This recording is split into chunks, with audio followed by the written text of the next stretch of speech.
Hi friends, അസ്സലാമു അലൈക്കും. Welcome back Shanshib recipes. ഇന്ന് ഞാൻ വന്നിരിക്കുന്നൊരു വീറ്റ് സ്നാക്ക് റെസിപ്പി ആയിട്ടാണ്. എല്ലാവർക്കും ഇഷ്ടമാവും, വളരെ ടേസ്റ്റിയാണ്. പിന്നെ ഇതിൻ്റെ ഉള്ളിൽ ഫില്ലിംഗ് ആയി കൊടുക്കുന്നത് നമ്മൾ പൊട്ടറ്റോ വെച്ചിട്ടാണ്.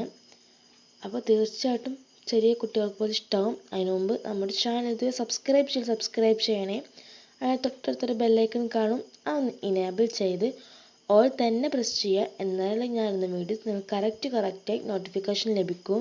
നമുക്ക് വീഡിയോയിലേക്ക് പോവാം. അതിനായിട്ട് ഞാനൊരു 2 വലിയ ഉരുളക്കിഴങ്ങ് ബോയിൽ ചെയ്തെടുത്താണ്. ഇത് നമുക്ക് നന്നായിട്ടൊന്ന് ഉടച്ചെടുക്കണം. അതിന് ചൂട് മാറുന്നതിന് മുമ്പ് തന്നെ ഉടച്ചെടുക്കുക, എന്നാലേ ഉള്ളൂ പെട്ടെന്ന് ഉടഞ്ഞ് കിട്ടുക. ഞാനിപ്പോൾ ഒരു ഫോർക്ക് വെച്ചിട്ടാണ് ഉടച്ചെടുക്കുന്നത്. നിങ്ങൾക്ക് വേണമെങ്കിൽ സ്പൂൺ വെച്ചിട്ടോ വിസ്ക് വെച്ചിട്ടോ എന്തും ഉടച്ചെടുക്കാം. മിക്സിയിൽ ഉടച്ചെടുക്കരുത്, അപ്പോൾ ഒരു പശ പോലെ ആയി കിട്ടുള്ളൂ, അതുകൊണ്ടാണ്. അപ്പോൾ നല്ല പോലെ ഉടച്ചെടുത്തിട്ടുണ്ട്. നമുക്ക് മറ്റൊരു ബൗളിൽ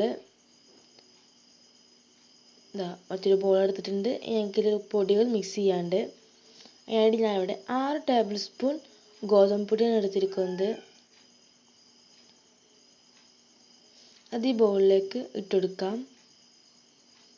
6 ടേബിൾ സ്പൂൺ അളന്നെടുത്തതാണ്. ഇതിലേക്ക് 3 ടേബിൾ സ്പൂൺ മൈദയും കൂടി ചേർത്തെടുക്കണം. നിങ്ങൾക്ക് വേണമെങ്കിൽ ഫുൾ മൈദയിൽ വേണമെങ്കിൽ ചേർത്തെടുക്കാം, ഉണ്ടാക്കിയെടുക്കാം ഈ ഒരു സ്നാക്ക്.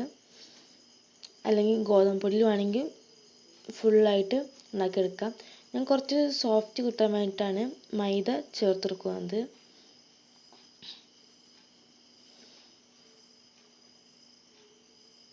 അപ്പം മൈദ ചേർത്തെടുത്തിട്ടുണ്ട്. നല്ല പോലെ മിക്സ് ചെയ്തെടുക്കാം.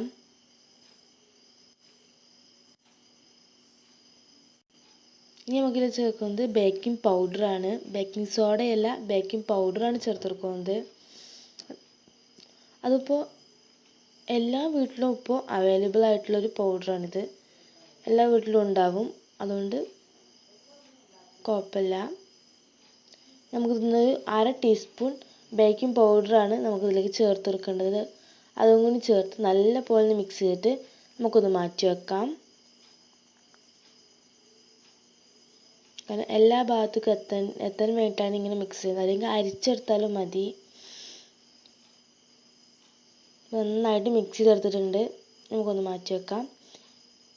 നമ്മൾ മാഷ് ചെയ്ത പൊട്ടറ്റോ എടുത്തിട്ട് അതിലേക്ക് കുറച്ച് പൊടികൾ ചേർത്തെടുക്കാറുണ്ട്, പിന്നെ കുറച്ച് വെജിറ്റബിൾസും. ഇതിലേക്ക് ഞാൻ ചേർത്തെടുക്കുന്നത് 1/4 ടീസ്പൂൺ ചെറിയ ജീരകമാണ്. ചെറിയ ജീരകം പൊടിച്ചതാണ് ചേർത്തെടുക്കുന്നത്. പിന്നെ ഒരു ടേസ്റ്റിന് ചില്ലി ഫ്ലേക്സ്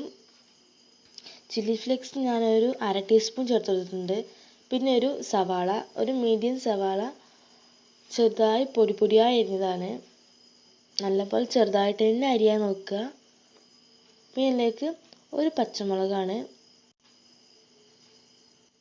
അത് ചെറിയ കഷ്ണങ്ങളായിട്ട് ഞാൻ അരിഞ്ഞെടുത്തിട്ടുണ്ട്. പിന്നെ ഇതിലേക്ക് കുറച്ച് 1 ടേബിൾ സ്പൂണോളം മല്ലിയിലയും, അത് നിങ്ങളുടെ ഇഷ്ടം അനുസരിച്ച് എടുക്കാം.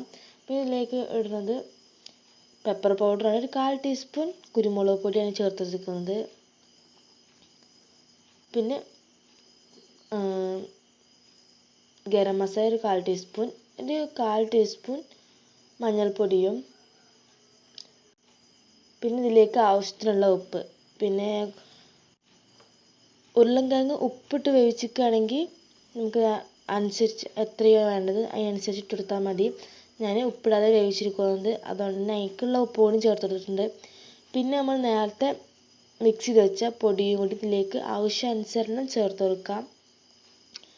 നമുക്കിതൊരു മാവായിട്ട് കിട്ടണം, അതുവരെ ചേർത്തെടുക്കണം. ചില ബാക്കി ഉണ്ടാവും, അതുകൊണ്ടാണ് കുറച്ചായി ചേർത്തെടുത്ത് കുഴച്ചെടുത്താൽ മതി വരണത്. നല്ല പോലെ ഒന്ന് കുഴച്ചെടുക്കാം. നമുക്കൊരു നല്ലൊരു സോഫ്റ്റ് മാവായി കിട്ടണം ഈ ഒരു മിക്സ്. അതുകൊണ്ട് നല്ല പോലെ കുഴച്ചെടുക്കാം. പിന്നെ ഇതിലേക്ക് വെള്ളമൊന്നും ചേർക്കേണ്ട ആവശ്യമില്ല, കാരണം പൊട്ടറ്റോയിൽ നിന്ന് തന്നെ വെള്ളം ഉണ്ടാവും, പിന്നെ ഉള്ളിൽ നിന്നും ഉണ്ടാവും. കാരണം ഇപ്പോൾ ഞാൻ വെള്ളമൊന്നും ചേർത്തില്ല, എന്നാലും കൈ ഒട്ടി പിടിക്കുന്ന ആ ടൈപ്പ് ആയിക്കണു. നമുക്ക് കുറച്ചും കൂടി പൊടി ചേർത്തിട്ട് നല്ല പോലെ സോഫ്റ്റ് ആക്കി എടുക്കാം. പിന്നെ ഇതിലേക്ക് ഞാൻ 1 ടേബിൾ സ്പൂൺ ഓയിൽ ചേർത്തെടുക്കുന്നുണ്ട്. സൺഫ്ലവർ ഓയിലും കുഴപ്പമില്ല, നമ്മൾ സാധാ വെജിറ്റബിൾ ഓയിലാണ് എടുത്തിരിക്കുന്നത്. നല്ല പോലെ ഒന്ന് കുഴച്ചെടുക്കാം. എന്നിട്ട് ഒരു 15 മിനിറ്റ് ഒന്ന് റെസ്റ്റ് ചെയ്യാൻ വെക്കാം. 15 മിനിറ്റ് എടുക്കാം നമുക്കിത്.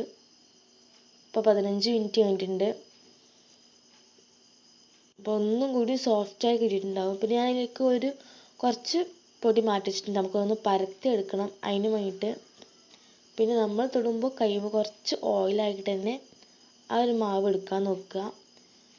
പിന്നെ നമുക്കത് പരത്തെടുക്കാനൊന്നും കഴിയില്ല. പൊടി ഇട്ടിട്ട് നമ്മൾ കൈ കൊണ്ടൊന്ന് പ്രസ് ചെയ്തിട്ട് നല്ലപോലെ ഒന്ന് ഷേപ്പാക്കി എടുക്കുക, അത്രേ പറ്റുള്ളൂ. അപ്പോൾ ഞാൻ നല്ല പോലെ പൊടിയിട്ട് കൊടുത്തിട്ടുണ്ട്. നമ്മൾ ഇടുമ്പോൾ നല്ല പോലെ പൊടിയിട്ട് എടുക്കണം. അപ്പോൾ അത് അധികം നല്ല സോഫ്റ്റാണെന്ന് വെച്ചിട്ട് നിങ്ങൾ പൊടിയിട്ടിട്ട് നല്ല പോലെ ഹാർഡായി കുഴക്കാൻ പാടില്ല. അപ്പം നമ്മളെ സ്നാക്കും ഹാർഡായി പോവും. ഇങ്ങനെ നല്ലൊരു സോഫ്റ്റായി കിട്ടണം. എന്നിട്ട് നമ്മൾ കൈകൊണ്ട് നല്ല പോലെ ഒന്ന് നമുക്ക് ഏത് ഷേപ്പാണോ ആവശ്യം ആ ഷേപ്പിൽ നിങ്ങൾക്ക് പരത്തിയെടുക്കാം. ഞാനിപ്പോൾ റൗണ്ട് ഷേപ്പിലാക്കിയിട്ട് റെക്റ്റാങ്കിളായി കട്ട് ചെയ്യുക ചെയ്യുന്നത്. ട്രയാങ്കിളായിട്ട്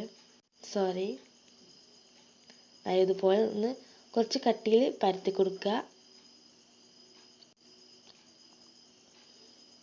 പിന്നെ നല്ലപോലെ പൊടി ഇട്ടില്ലെങ്കിൽ നമുക്ക് പാനിലേക്ക് മാറ്റാൻ കഴിയില്ല. ഞാനിപ്പോൾ ഇത് ഒന്ന് കട്ട് ചെയ്തെടുക്കുന്നുണ്ട്. 4ആയിട്ടൊന്ന് കട്ട് ചെയ്തെടുക്കുകയാണ്. പിന്നീട് നമ്മൾ സ്നാക്ക് ഒന്ന് ഫ്രൈ ചെയ്തതിന് ശേഷം നമുക്ക് നമ്മുടെ ഇഷ്ടത്തിനനുസരിച്ച് കട്ട് ചെയ്തെടുക്കാവുന്നതാണ്. അപ്പോൾ നമുക്ക് ഫ്രൈ ചെയ്യാനുള്ള എളുപ്പത്തിൽ നമ്മളത് അധികം ഓയിലൊന്നും ഉപയോഗിക്കുന്നില്ല. അതിങ്ങനെ ഒന്ന് നമ്മൾ പാനിൽ ഇങ്ങനെ ഒന്ന് ഗ്രീസ് കൊടുത്തിട്ടുള്ളൂ. ഇപ്പോൾ ആ ഗ്രീസ് ചെയ്ത പാനിലേക്ക് ഒന്ന് മാറ്റിയിട്ടുണ്ട്. ഇപ്പോൾ ഒരു ലോ ടു മീഡിയം ഫ്ലെയിമിൽ വേണം നമ്മൾ ഇട്ട് കൊടുക്കാൻ. കാരണം ഇതിൽ ഗോതമ്പ് പൊടിയും ഒന്നും വെന്ത് കിട്ടില്ല, ബാക്കിയെല്ലാം വെന്തിട്ടുണ്ട്.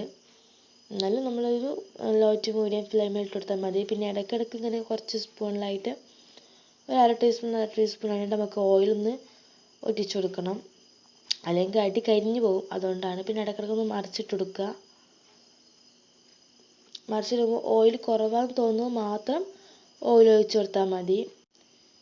പിന്നെ നോൺ സ്റ്റിക്ക് ആയതുകൊണ്ട് അധികം പെട്ടെന്ന് കരിഞ്ഞു പോയില്ല, അടി പിടിക്കത്തുമില്ല. അതുകൊണ്ടാണ്.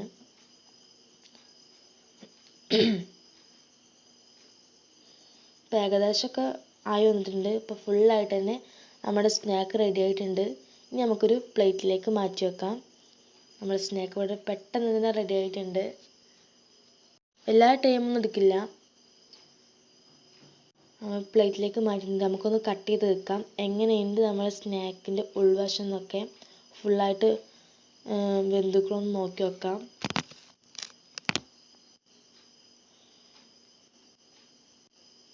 നമുക്ക് പിസ്സ കട്ട് ചെയ്യുന്ന പോലെ അങ്ങനെ കട്ട് ചെയ്തെടുക്കാവുന്നതാണ്.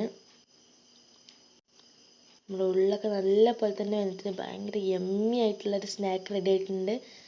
എല്ലാവർക്കും ഇഷ്ടമാവും വിചാരിക്കുന്നു. ഇഷ്ടമായാൽ തീർച്ചയായും ലൈക്ക് ചെയ്യുക, ഷെയർ ചെയ്യുക, കമൻറ്റ് ചെയ്യുക. ഇൻഷാ അല്ലാഹ് നെക്സ്റ്റ് വീഡിയോയിൽ അടുത്ത വീഡിയോയിൽ കാണാം. Thank you.